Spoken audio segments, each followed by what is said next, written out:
existe o Espírito de adoção.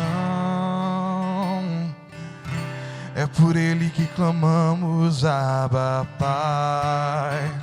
Aleluia, aleluia, aleluia,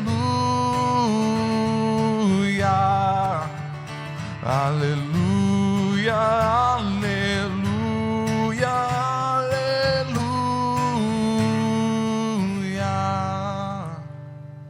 O Senhor esteja convosco. Ele está no meio de nós. Proclamação do Evangelho de Jesus Cristo, segundo Lucas. Glória a vós, Senhor. Jesus estava rezando num certo lugar. Quando terminou, um de seus discípulos pediu-lhe: Senhor, ensina-nos a rezar como também João ensinou a seus discípulos. Jesus respondeu: Quando rezardes, dizei: Pai, santificado seja o teu nome, venha o teu reino. Dá-nos a cada dia o pão de que precisamos e perdoa-nos os nossos pecados, pois nós também perdoamos a todos os nossos devedores. E não nos deixes cair em tentação. E Jesus acrescentou: Se um de vós tiver um amigo e for procurá-lo à meia-noite e lhe disser: Amigo, empresta-me 3 pães, porque um amigo meu chegou de viagem e nada tenho para lhe oferecer. E se o outro responder lá de dentro: Não me incomodes, já tranquei a porta, e meus filhos e eu já estamos deitados, não me posso levantar para te dar os pães. Eu vos declaro, mesmo que o outro não se levante para dá-los porque é seu amigo, vai levantar-se ao menos por causa da impertinência dele. Ele dará quanto for necessário. Portanto, eu vos digo: pedi e recebereis, procurai e encontrareis, batei e vos será aberto. Pois quem pede, recebe, quem procura, encontra, e para quem bate, se abrirá. Será que algum de vós que é pai, se o filho pedir um peixe, lhe dará uma cobra? Ou ainda, se pedir um ovo, lhe dará um escorpião? Ora, se vós que sois maus, sabeis dar coisas boas aos vossos filhos, quanto mais o Pai do céu dará o Espírito Santo aos que o pedirem. Palavra da salvação. Glória a vós. Aleluia, aleluia, aleluia.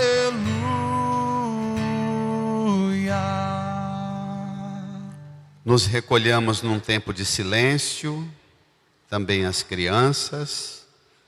Rezemos no íntimo do nosso coração, pedindo ao Espírito Santo o auxílio necessário para que compreendamos a palavra que foi proclamada e agora é pregada para nós.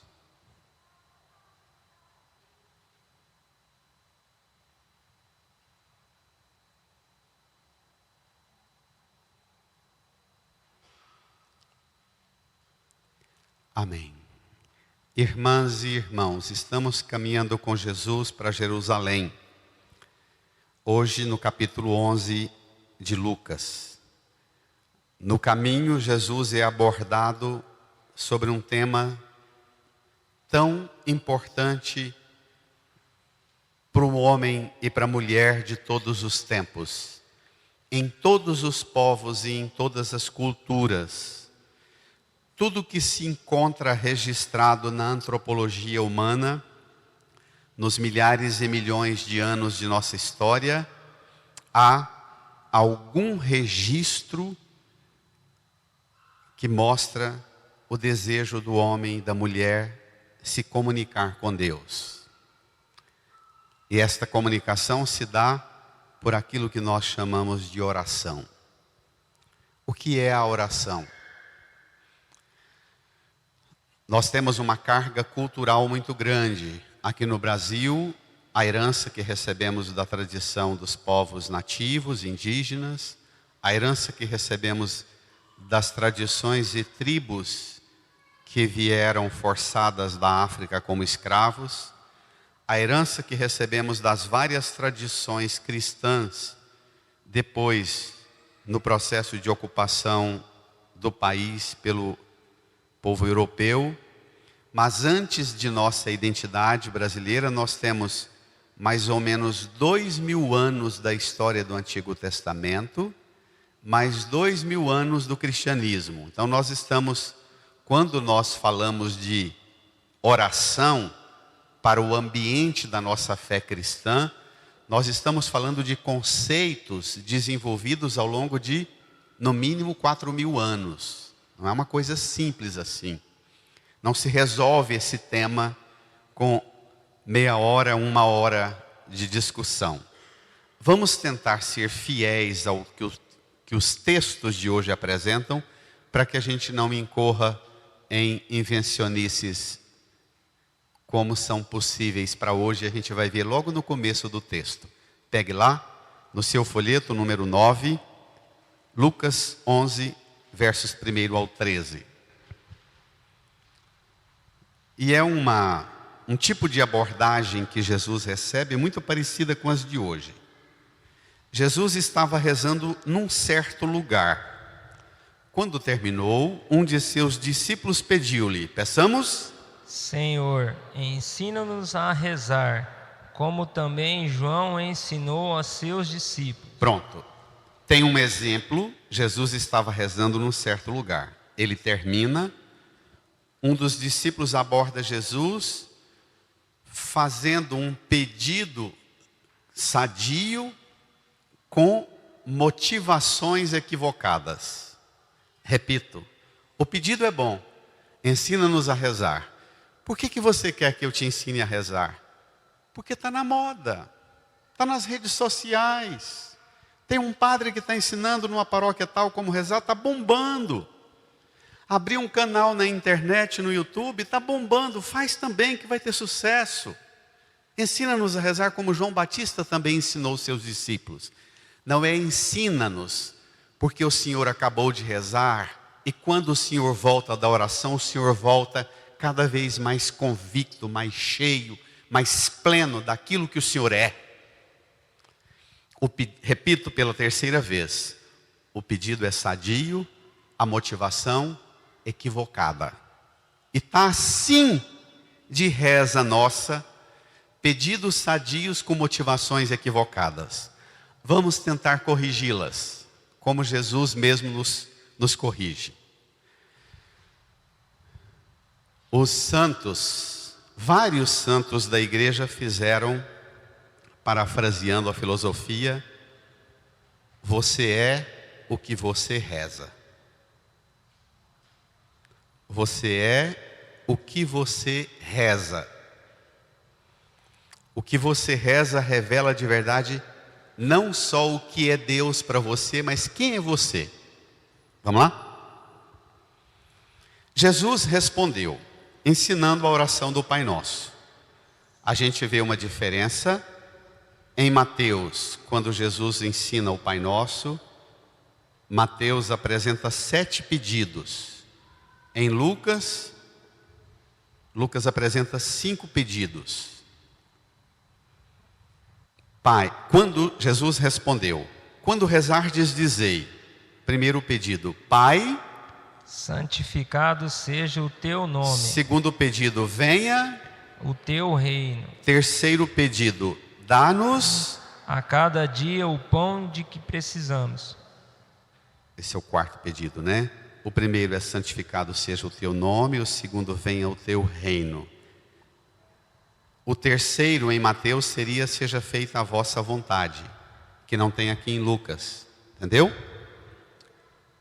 Aqui a gente parte para o 4, dá-nos a cada dia o pão de que precisamos. O quinto pedido, e perdoa-nos, os nossos pecados, pois também nós também. perdoamos a todos os nossos devedores. O sexto pedido E não nos deixeis cair em tentação. e o sétimo pedido em Mateus, que seria, livrai-nos. Todo mal. Então, Lucas seguramente escreve, porque quando ele fala, venha o teu reino, supõe para o ambiente de Lucas, que o seja feita a vossa vontade, assim na terra como no céu, já está embutido no venha a nós o vosso reino. E não nos deixeis cair em tentação e livrai-nos do mal, está na mesma linha de apelo. Não há prejuízo. O que há de novidade na oração do Pai Nosso? O Pai Nosso expressa nossa necessidade material e espiritual. O reconhecimento de Deus, santificado seja o teu nome. O português é uma língua que tem muitas peculiaridades. Uma delas é o prejuízo que a gente sofre para a tradução da Bíblia. O santificado seja o vosso nome, melhor seria, dá a conhecer quem tu és. Porque quando a gente fala santificado seja o vosso nome, parece que nós podemos santificar o nome de Deus. Como se nós pudéssemos atribuir coisas a Deus. E a Deus não se acrescenta nada, Ele já é. Como não se tira nada, Ele já é. O santificado seja o vosso nome, seria o mesmo que se reconheça, que se proclame, que se alcance a compreensão de quem o Senhor é. Isso aqui significa santificado seja o teu nome. Venha o teu reino, seja feita a vossa vontade na terra e no céu. Essa é a dimensão espiritual. O nome de Deus reconhecido, proclamado, e o reinado de Deus estabelecido. Essa é a dimensão espiritual. A segunda parte do Pai Nosso apresenta as nossas necessidades existenciais, biológicas, físicas, morais, afetivas. A primeira, o pão nosso de cada dia. Nós necessitamos de coisas básicas. A segunda, o pedido de que a gente vença as dificuldades. E não há dificuldade mais difícil do que os relacionamentos atritados, os conflitos de relacionamento, a necessidade de perdão. E o terceiro, a persistência, a perseverança. Portanto, reconhecer quem Deus é e deixar Deus reinar. É o pedido espiritual e depois a segunda parte, o pedido que parte daquilo que nós precisamos. Necessitamos de pão, de perdão e de perseverança. Pronto, Jesus ensina a rezar, mas depois ele discursa falando que nós precisamos mudar a motivação para rezar. Que a motivação nossa ao falar com Deus, é preciso que ela seja a motivação de gente que conversa com Deus como um filho conversa com o pai. Chame Deus de pai. Depois, versículo 5, e acrescentou: se um de vós tiver um amigo e for procurá-lo à meia-noite e lhe disser: amigo, empresta-me 3 pães, porque um amigo meu chegou de viagem e nada tenho para lhe oferecer. E se o outro responder lá de dentro, brada: não me incomodes, já tranquei a porta e os meus filhos e eu já estamos deitados. Não me posso levantar para te dar pães. Jesus interrompe a historinha que ele conta e diz: eu vos declaro, mesmo que o outro não se levante para dá-lo, porque é seu amigo, vai levantar-se ao menos por causa da impertinência dele e lhe dará quanto for necessário. Pronto. O que está lá dentro deitado e que tem pão com abundância, ele se levanta para se desocupar da impertinência do pedinte lá fora. Às vezes nós rezamos pensando que Deus é assim. Vai ser o tanto que nós zoamos na cabeça de Deus que vai fazer com que Deus reaja e atenda. Deus não é um amigo com preguiça de levantar-se. Cuidado com essa mentalidade. Ou na história da viúva, lembra? A viúva que o juiz iníquo tinha um processo e não cuidava, e a viúva pedia, faz-me justiça, faz-me justiça. O juiz fica com medo dela vir a ofendê-lo, jogar uma pedra e diz, vou atender essa viúva antes que ela me faça mal. Então, Deus não é um juiz dorminhoco ou um amigo indiferente. Essa compreensão é preciso ser mudada. Aí diz Jesus, se você ainda não foi atendido, qual o problema? É de Deus? Vai dizer Jesus, versículo 9, portanto, eu vos digo, pedi e recebereis, procurai e encontrareis, batei e vos será aberto. Pois quem pede, recebe, quem procura, encontra, e para quem bate, se abrirá. Se você pede e não recebe, procura e não encontra, bate e não é aberto, você não está rezando. Porque rezar é procurar e encontrar, é buscar e achar, é bater e a porta abrir. Rezar é isso. Rezar é no que vem agora. Talvez um conceito difícil da gente enfrentar. Vamos lá? Versículo 11. Será que algum de vós que é pai, se o filho pedir um peixe, lhe dará uma cobra? ou ainda se pedir um ovo, lhe dará um escorpião? Agora, assuste-se com o que Jesus fala. Brada, ora. Se vós que sois maus, sabeis dar coisas boas aos vossos filhos, quanto mais o Pai do céu dará o Espírito Santo aos que o pedirem. A gente pensa que a gente é bom porque a gente dá ovo e peixe para o filho. Jesus diz, não é isso que te faz ser bom, não. A gente pensa que a gente merece ser atendido por Deus porque a gente reza. Não é a nossa reza que muda Deus. Não é o nosso pedido que muda Deus. Quando Jesus fala, olha, vocês são maus e vocês sabem dar coisas boas para os filhos. Como é que vocês superam a maldade de vocês dando coisas boas? Aqui está um nó. Rezar, portanto, é descobrir que eu sou mau, que você é má, ainda que façamos o bem, e que para vencer a nossa maldade, nós precisamos de um Deus que é Pai. Necessitamos da ternura e compaixão dele. Cuidado, esse se vós que sois maus aqui, não é uma antropologia desses pregadores que estão muito na moda na internet, dizendo o seu corpo é cheio de pecado, de miséria, você é podridão, imundície. Aqui não tem uma antropologia que vê o corpo como sujeira, não. A maldade aqui significa que nós fazemos o bem, ainda que estejamos na condição de fragilidade, de maldade, nós damos conta de fazer o bem. Agora, imagine quem é só o bem. Deus. Portanto, rezar,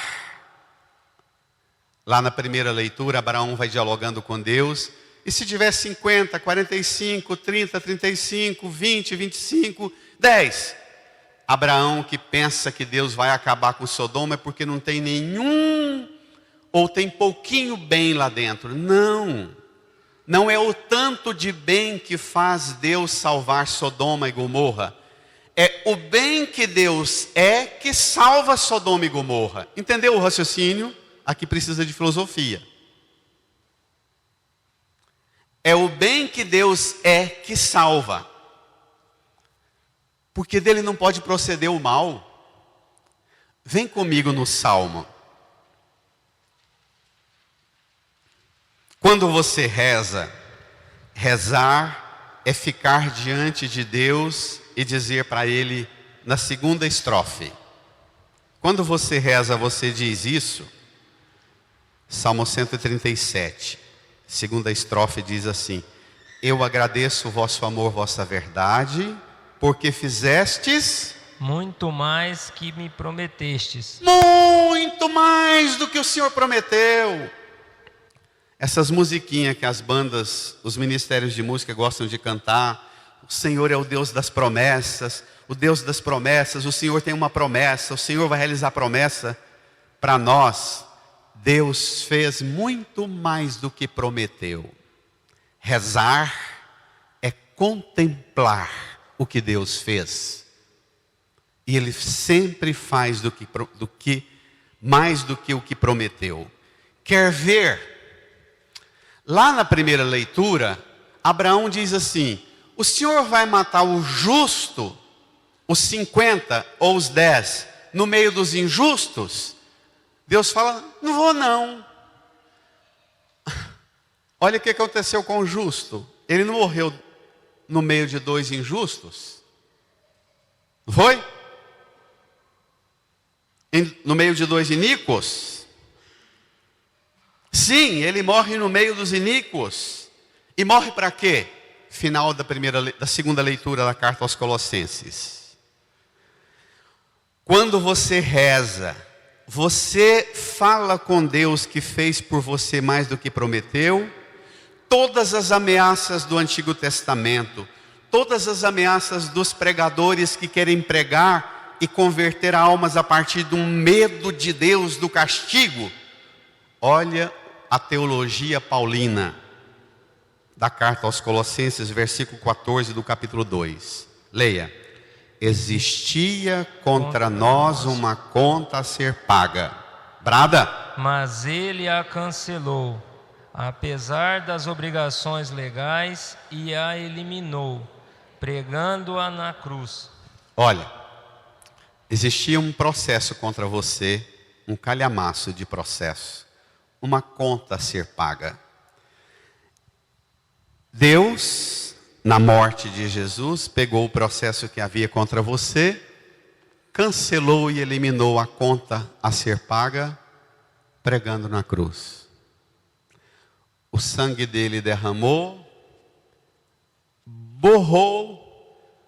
Quando o capeta chegou para acusar, dizendo que tinha processo contra você, que o capeta abriu, estava tudo apagado pelo sangue de Jesus. Cancelou as acusações que pesavam contra você. Ninguém reage dando uma salva de palmas para ele não, minha gente. Brada! Brada!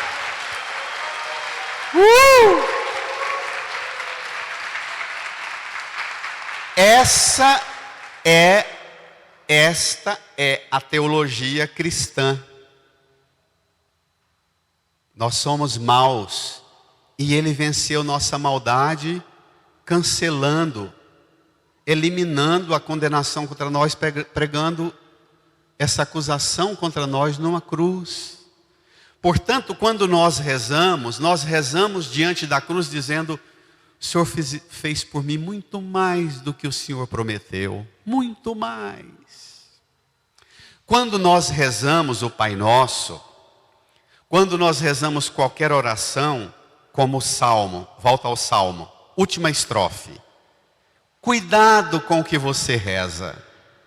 O que você reza pode estar contaminado por um monte de heresias modernas.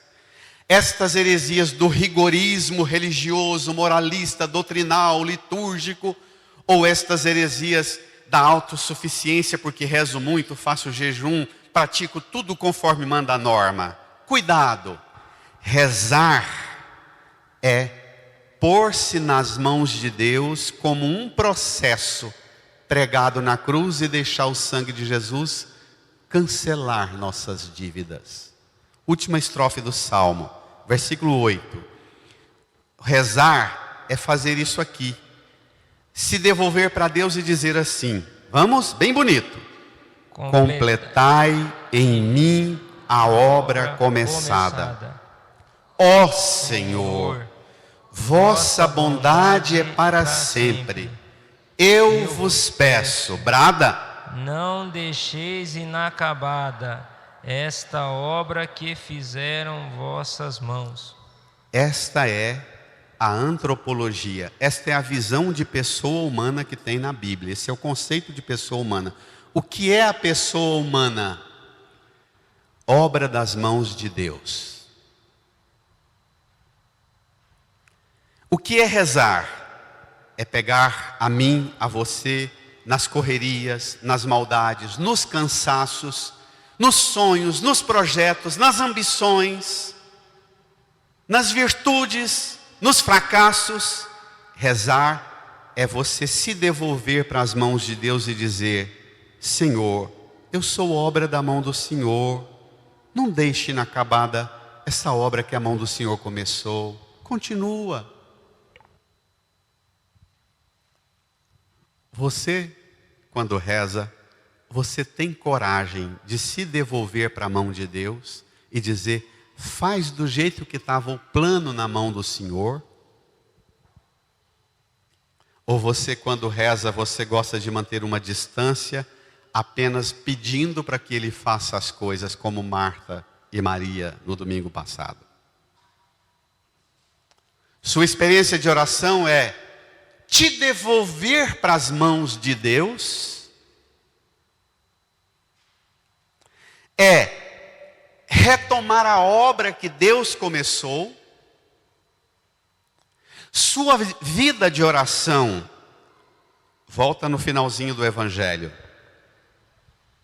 Hoje eu estou bagunçando com vocês, vamos lá. Porque eu estou trabalhando o conceito de oração, apresentado nos textos.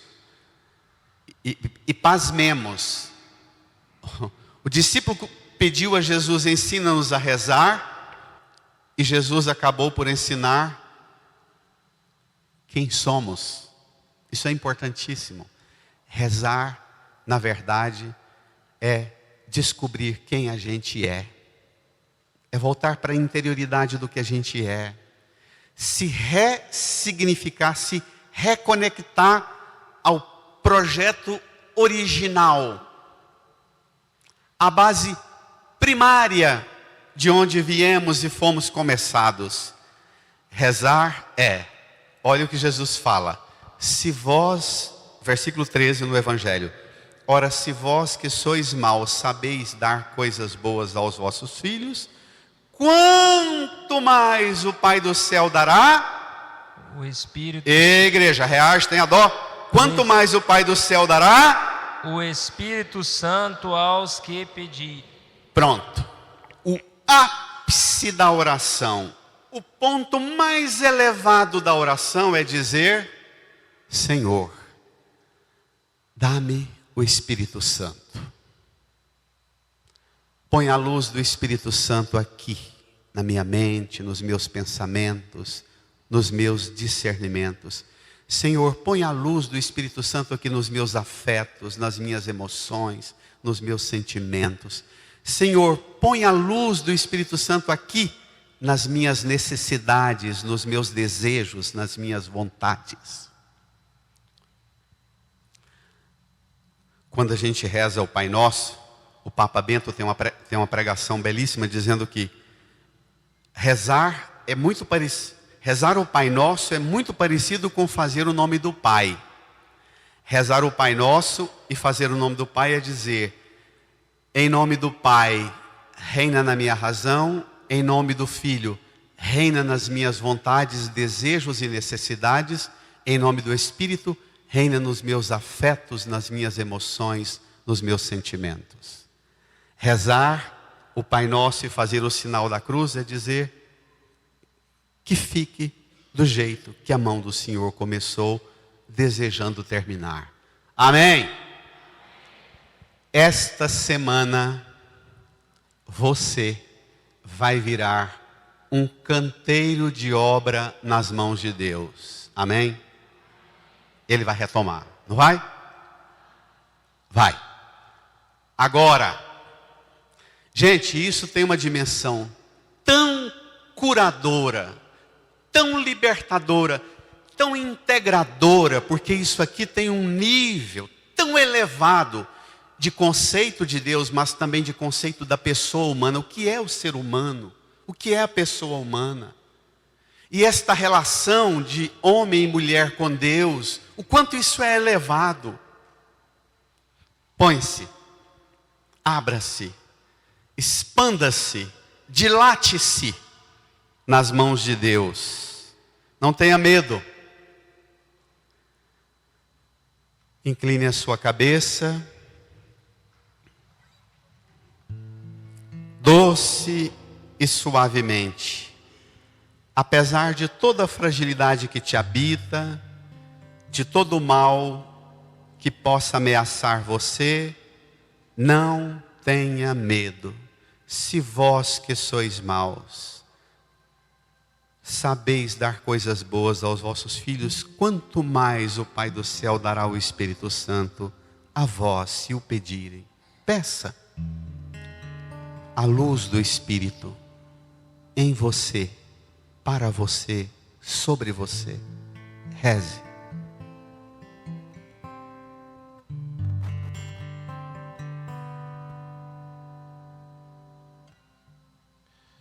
Eu adorarei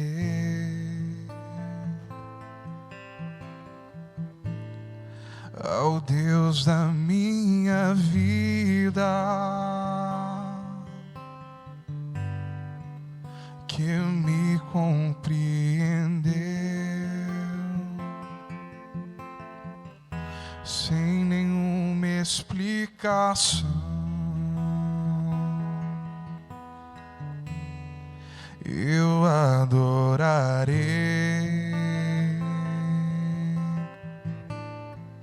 ao Deus da minha vida, que me compreendeu sem nenhuma explicação. Espírito, Espírito, que desce como fogo, vem como em Pentecoste e enche-me de novo. Espírito, Espírito, Fiquemos em pé, canta. Que desce como fogo, Eleve as mãos para o céu. vem como em Pentecoste e enche-me de novo. Espírito, Espírito, Espírito, Espírito, que desce como fogo, vem como em Pentecoste e enche-me de novo. Estenda a mão para a cruz de Jesus. Olhe para a cruz. Reze comigo. Senhor Jesus, eu creio firmemente que o Senhor cancelou minha conta, o processo que existia contra mim, pregando-o numa cruz. Seu sangue apagou todas as acusações, seu sangue abriu para mim uma porta nova de salvação. Senhor Jesus, hoje eu me devolvo para as suas mãos, para as mãos do Pai, e pela ação do Espírito Santo, eu peço, Jesus, não deixe inacabada esta obra que as mãos de Deus começou. Eu creio, Jesus, eu sou obra da mão de Deus. Nenhum mal em mim, nenhum vício, nenhuma fraqueza minha é mais forte que esta verdade. Sou obra da mão de Deus. Retoma essa obra, completa essa obra. Põe a mão no seu coração, incline a sua cabeça, abra o coração, aceite Jesus completar essa obra. Diga a Ele que Ele tem autoridade, Ele tem poder para fazer tudo o que falta ser feito, ser completado, ser realizado em você, para que você seja uma obra plena, completa nas mãos de Deus. Espírito, Espírito, que desce como fogo, vem como em Pentecostes e enche